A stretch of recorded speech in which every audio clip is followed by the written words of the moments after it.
Comme pour bon nombre des mitzvot qui sont cités dans le livre de Devarim, dans notre paracha aussi, on va rappeler des commandements déjà prescrits dans les 4 premiers livres de la Torah.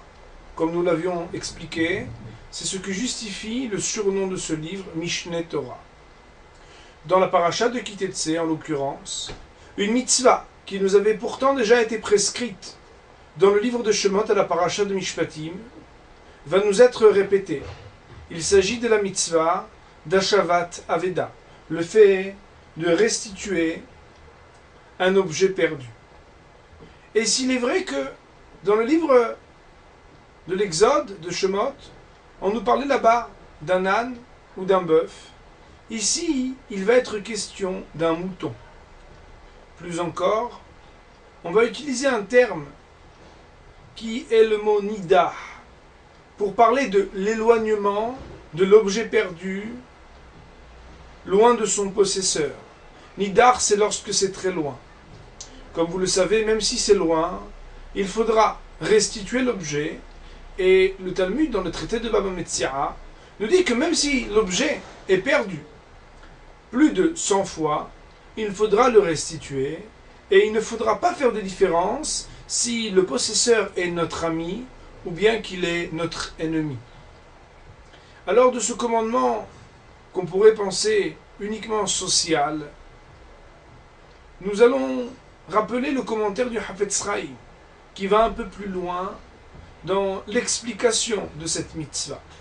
Car voilà que la Torah nous enjoint à restituer un objet lorsqu'il appartient à notre ami ou à notre ennemi. Et ici, eh bien, on veut nous sensibiliser à la perte de l'autre.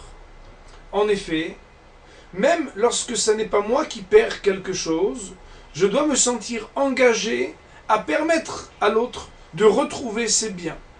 Lorsque une perte est engendrée, elle n'est pas seulement pour son possesseur, mais pour tout un chacun. Le Hafetz Chaim nous dit, mais si sur le plan matériel, je dois me préoccuper de restituer des objets qui ont été perdus, à plus forte raison, je devrais le faire lorsqu'il s'agit d'une perte spirituelle. En effet, la plupart de nos frères et de nos amis, lorsqu'ils ne se sont pas encore approchés de la Torah et de l'accomplissement des mitzvot, c'est parce qu'ils sont un peu perdus. Ils sont nidahim. Aussi, si lorsqu'il perd eh bien, son portefeuille, j'ai l'obligation de le lui restituer, lorsque son âme est égarée, je dois me sentir responsable de la lui rapporter ou bien de lui ouvrir les yeux sur des vérités. Aussi, il nous faut approfondir. Voilà que le roi David se compare à une brebis. Ta'iti kesse oved, j'étais moi-même comme une brebis qui était égarée. Dans les psaumes, le roi David se compare à une brebis, car il existe 2 types de avédot, 2 types de pertes. Lorsqu'on perd un portefeuille, eh bien, on a beau crier, on a beau lui demander de revenir, mais où es-tu? Reviens vite. Il ne bougera pas. Et puis, comme il ne peut pas s'exprimer, il ne pourra pas même nous dire où est-ce qu'il se trouve. Par contre, lorsqu'on perd une brebis, eh bien, la brebis cherche son possesseur, son propriétaire, souhaite revenir au bercail, autant que son propriétaire ne veut retrouver sa propriété. Et donc, des 2 côtés, cela crie, des 2 côtés, on se recherche, jusqu'à qu'ensemble, on puisse se retrouver. David Amelech nous enseigne ici un premier enseignement. Tout d'abord, eh bien, il faut se considérer soi-même et être digne de dire qu'on est une brebis. C'est-à-dire que nous sommes à la recherche active des vérités de la Torah et que chacun à son niveau va crier et implorer Dieu dans ses prières pour que Akadosh Baruch Hu lui aussi scelle encore plus fort le lien qui va le lier au peuple juif. Mais peut-être ici encore une autre dimension du commentaire. Car voilà que ce n'est pas par hasard que tous leaders, les vrais leaders du peuple juif, ont été choisis parce qu'ils étaient des bergers. Que ce soit chez nos patriarches, en la personne de Jacob, que ce soit à propos de Moshe Rabbeinu ou bien de David Amelech, ils étaient des bergers.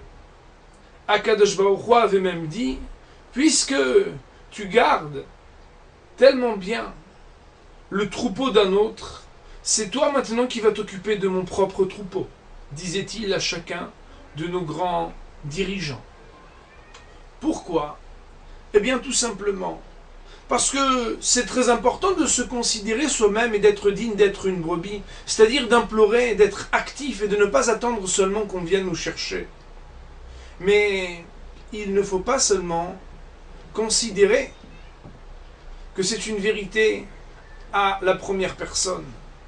Nous devons faire en sorte que ce patrimoine extraordinaire que sont les valeurs de la Torah, on ne les garde pas que pour soi, mais qu'on puisse essayer chacun à son niveau de répandre autour de soi un peu de lumière et de faire en sorte que chacun, selon les kélim, les facultés que Dieu lui a données, d'être capable d'être un berger pour son prochain.